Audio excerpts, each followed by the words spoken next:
तो जैसे मान लीजिए इसमें हमको पढ़ना है डाल्टन के परमाणु सिद्धांत की कमियां या सीमाएं। कमियां या सीमाएं का मतलब क्या हो गया कि उन्होंने जो है क्या क्या मिस्टेक किया था, क्या क्या गलती हो गई थी उनसे, या फिर वो कहाँ तक नहीं पहुंच पाए थे। तो हम कह सकते हैं कि डाल्टन क्या क्या नहीं बता पाए थे। ठीक, कोई दिक्कत नहीं ना। तो उसमें जो है पहला पॉइंट है हमारा कि डाल्टन ने जो कहा था कि डाल्टन का जो नियम है ये कौन कौन से पॉइंट का जो है पालन करता है, कौन कौन से पॉइंट का पालन नहीं करता है। तो हम लोग पढ़े द्रव्यमान संरक्षण का नियम। द्रव्यमान संरक्षण का नियम, द्रव्यमान संरक्षण क्या बोलता है, आपने जितना जितना जो जो पदार्थ मिलाया है उतना आएगा, ना तो उससे कम आएगा ना तो ज्यादा आएगा। तो ये क्या हो गया, द्रव्यमान संरक्षण का नियम का पालन करता है। ठीक, बोले तो सही है। दूसरा था रासायनिक संयोग। रासायनिक संयोग में भी यही चीज है कि जितना जितना आप जो है डालेंगे वो आपस में क्या हो जाएगा, जुड़ जाएगा, एक नया पदार्थ बना देगा। और नयका वाला जो है पुराने वाले किसी भी पदार्थ से मैच नहीं करेगा।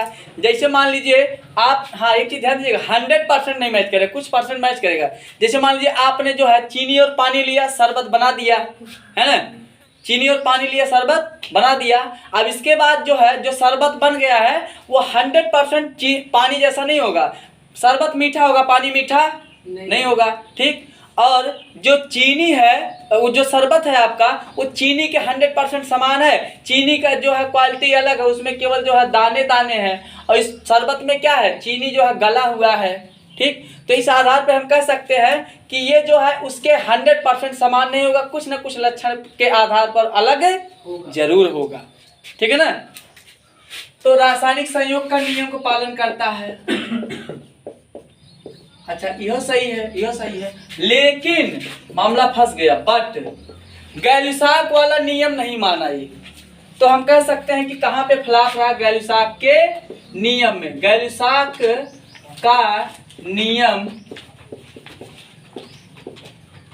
इनके नियम के अनुसार कार्य नहीं कर रहा था। मतलब गैलुसाक का नियम क्या था कि समान ताप दाब पर समान आयतन में जो गैसें होती हैं वो हमेशा समान ताप दाब पर गैसों के आपस में रिएक्शन करने के दौरान क्या होता है कि उनमें जो अनुपात होता है वो कैसा होना चाहिए, सरल अनुपात में होना चाहिए, है ना। परिभाषा की एनटीपी पर 2 या 2 से अधिक गैसें आपस में जब अपक्रिया करती हैं तो वे हमेशा सरल अनुपात में होती हैं। ये वाला नियम अप्लाई नहीं हो रहा था डाल्टन के अनुसार। मतलब डाल्टन का जो नियम था वो द्रव्यमान संरक्षण के नियम पे काम करता था और रासायनिक संयोग के नियम पर काम करता था, लेकिन गैलुसाक के नियम पर अप्लाई नहीं होता था। तो ये 100% सफल था कि कुछ हद तक। ठीक, चलिए एक पॉइंट ये हो गया। दूसरा पॉइंट क्या था कि जब किसका खोज हो गया, समस्थानिक का।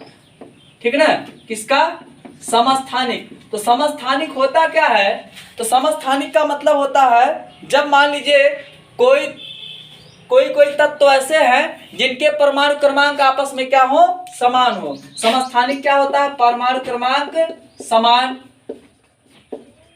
है ना, परमाणु क्रमांक समान होगा, लेकिन परमाणु भार क्या होगा, अलग अलग होगा। उसे हम क्या कहते हैं, समस्थानिक, है ना।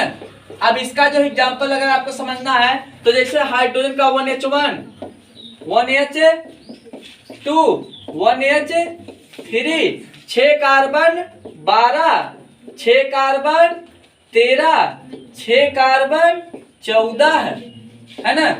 बस यूरेनियम 92235, यूरेनियम 92238। तो यहाँ पे क्या है, परमाणु क्रमांक आपस में सबका क्या है, समान है, लेकिन परमाणु भार अलग अलग है। तो हम कह सकते हैं कि यहाँ पे जो है, अब ये सोचे थे कि दुनिया में एक चीज एक है। अभी जब इसका भाई वही पैदा होना शुरू हुआ ना तत्व का, ये टेंशन में आ गए। इनका नियम तो जो है, जब कि क्या बोले थे कि कोई भी तत्व है 118 में से सबका द्रव्यमान वगैरह क्या होगा, आपस में बराबर होगा। ये बोला ठीक है, दिखाओ इधर करके आओ, हम देखते कैसे बराबर है। लेकिन ये बोल रहा है हमारे सर पे एक बाल, ये बोला हमारे सर पे 2 बाल है, ये बोला हमारे सर पे 3 बाल है, सब हाइड्रोजन भाई है ना। बात समझे, कोई दिक्कत। तो यहाँ पे जो है हम कह सकते हैं कि समस्थानिकों के खोज से जो है इनके नियम को क्या कर दिया गया, गलत साबित कर दिया गया कि सभी तत्व का जो परमाणु का आकार होता है, जो उसका गुण होता है और जो द्रव्यमान होता है वो आपस में समान नहीं होता है। ठीक, 2 क्वालिटी हो गया। अच्छा, इसको उतार लीजिए।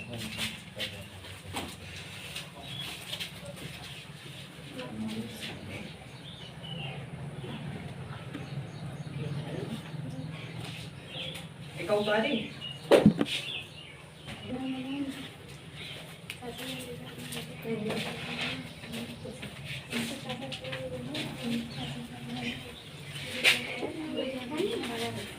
तीसरा पॉइंट इन्होंने क्या बताया था कि परमाणु विभाजनशील नहीं है। इन्होंने कहा था कि परमाणु विभाजनशील नहीं है। परमाणु विभाजनशील नहीं है ना। जबकि बाद में इसका 3 ठो जो है सगा भाई पैदा हुआ था और बाकी सब चचेरा भाई। तो सगा भाई कौन कौन था? इलेक्ट्रॉन, दूसरा का प्रोटॉन और तीसरा न्यूट्रॉन। इस सगा भाई था। चचेरा वाले में कौन कौन था? Positron,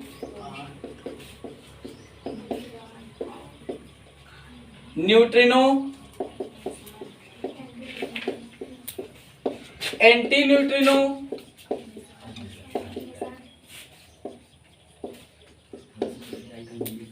Mason. ठीक है ना।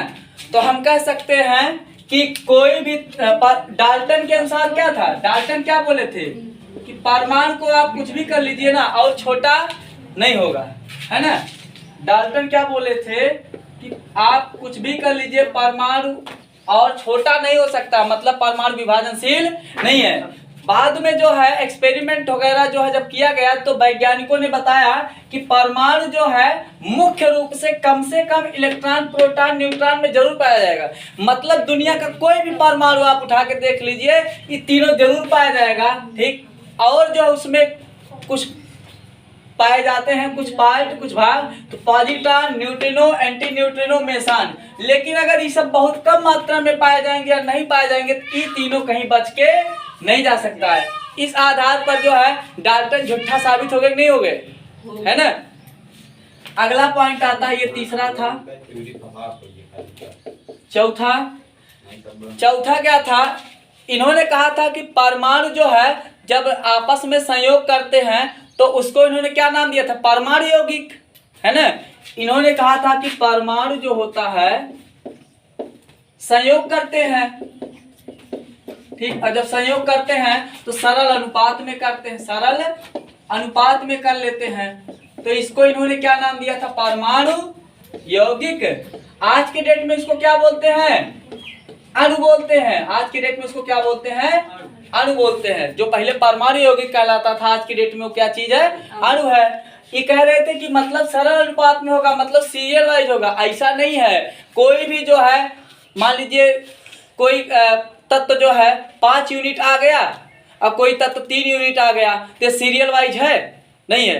तो हम कह सकते हैं ये नियम क्या हो गया, इनका गलत साबित हो गया कि किसी भी रासायनिक अभिक्रिया में परमाणु हमेशा जो है सरल अनुपात में भाग ले सकते हैं और नहीं भी ले सकते हैं, कोई दिक्कत, ठीक है ना। इसके बाद जो है इनका जो 5वां नियम फ्लॉप होने वाला था, इन्होंने कहा था कि इनके अनुसार जो है परमाणु जो है स्वतंत्र अवस्था में नहीं रह सकता है, ठीक, और अणु रह सकता है। इसका कारण क्या था ये बता नहीं पाए थे। तो इसका कारण अगर पूछा जाए क्या है, तो परमाणु जो होता है, जैसे मान लीजिए हम ले लेते हैं कार्बन, हाँ, अक्रिय तत्व को छोड़कर, निष्क्रिय तत्व को छोड़कर, निष्क्रिय का मतलब क्या हो जाएगा? आर्गन। निष्क्रिय का मतलब आर्गन हो जाएगा। और इनको छोड़ दिया जाए ना, आर्गन हो गया और नियान हो गया, है ना, ये सब जो होता है अगर छोड़ दिया जाए, 18वां समूह जितना तत्व है सब शून्य समूह में आता है, निष्क्रिय तत्व में या अक्रिय तत्व में या नोबेल गैस। कितना नाम है? अक्रिय तत्व, निष्क्रिय तत्व, नोबेल गैस, उत्कृष्ट गैसें या 18वें समूह के तत्व। इतना नाम है, 5 नाम है, ठीक है ना। इनको छोड़ दिया जाए, इनका जो है शांत रहने का, निष्क्रिय रहने का कारण अगर पूछा जाए तो इसका परमाणु क्रमांक कितना होता है? 18। बांटेंगे तो 2 8 10 8 18। इसका बाहर वाला 8 पूरा नहीं पूरा है, अष्टक पूरा है ना, बात सुनाई। तो अगर देखा जाए तो ये अष्टक जो है जिनका पूरा होता है वो तो भाई स्थायी रहेंगे, कोई काम करना नहीं चाहेंगे। कमाने कौन जाता है? जिसका जरूरत नहीं पूरा होता। जिसका पूरा होगा वो जाएगा? नहीं जाएगा। 4 पाई दिन रात तोड़ेगा 4-5 बार, एक दिन में 4 पाई, है ना। तो यहाँ पे जो है जिन तत्वों का बाह्यतम कोष पूरा नहीं होता है वे जो है अस्थाई नहीं होते हैं। जैसे मान लीजिए सोडियम पे देख लेते हैं, तो सोडियम कितना होता है? 11 होता है। ये निष्क्रिय तत्व है, ये क्या है? निष्क्रिय है, ठीक। अब सोडियम की 11 होता है तो 2 8 और 1, लास्ट में 1 आया, 8 आया नहीं आया। अगर 1 आया तो पूरा है कि ज्यादा है? अरे गधाई, 1 तो ज्यादा हो रहा है ना। नियम होता है 4 से कम रहेगा तो क्या करेगा? त्याग देगा, और 4 से ज्यादा रहेगा तो खींच लेगा, है ना। 1 तो है। अभी गांव जाके जैसे सब्जी बेचने वाला नहीं होता है, बेचता है कि आलू ले लो, टमाटर ले लो, इसके पास जो 1 इलेक्ट्रॉन ज्यादा है तो इलेक्ट्रॉन जो अपना बेचने के चक्कर में रहेगा, हमारे घर से चला जाए समस्या दूर हो जाए। 1 इलेक्ट्रॉन यहाँ पे क्या है? जैसे बोझ लग रहा है इसको, तो ये 1 इलेक्ट्रॉन त्याग करके क्या बना लेता है? यानी पे 1 प्लस। मतलब ये अपना इलेक्ट्रॉन 1 त्यागने के लिए परेशान रहेगा नहीं रहेगा? अगर परेशान रहेगा तो इसके अंदर जो है सक्रियता रहेगी, दिमाग चलाएगा ना, तो इसको हम क्या बोलेंगे? सक्रिय, ठीक। तो ये होता है हमारा सक्रिय और निष्क्रिय तत्व। तो सक्रिय तत्व क्या होते हैं? जिनके बाह्यतम कोष पूरे नहीं होते हैं। और निष्क्रिय तत्व क्या होता है? जिनके बाह्यतम कोष पूरे होते हैं, ठीक है ना। कोई दिक्कत? तो एक चीज इन्होंने नहीं बताया था कि परमाणु जो है स्वतंत्र अवस्था में काहे नहीं रह सकता है, क्योंकि परमाणु अगर उसका खर्चा वर्चा मिलेगा, उसका इलेक्ट्रॉन पूरा रहेगा तो वो स्वतंत्र अवस्था में रहेगा। अब पूरे नहीं है और कोई तत्व उठा के देख लेते हैं, जैसे मान लीजिए हम लोग लेते हैं क्लोरीन। क्लोरीन कितना होता है? 17 होता है, ठीक। अब क्लोरीन का 17 होता है तो 2 8 और 7, 2 8 10 7 17। अब इसके बाह्यतम कोष में क्या इलेक्ट्रॉन हुआ? 7 इलेक्ट्रॉन हुआ। इस 7 जो है पूरा है कि अपूर्ण है? अपूर्ण है, एक तो कम है ना। अभी क्या करेगा? बोलेगा 1 इलेक्ट्रॉन दे दो। एक तो बेच रहा था, ये खरीदने जा रहा है, 1 इलेक्ट्रॉन दे दो।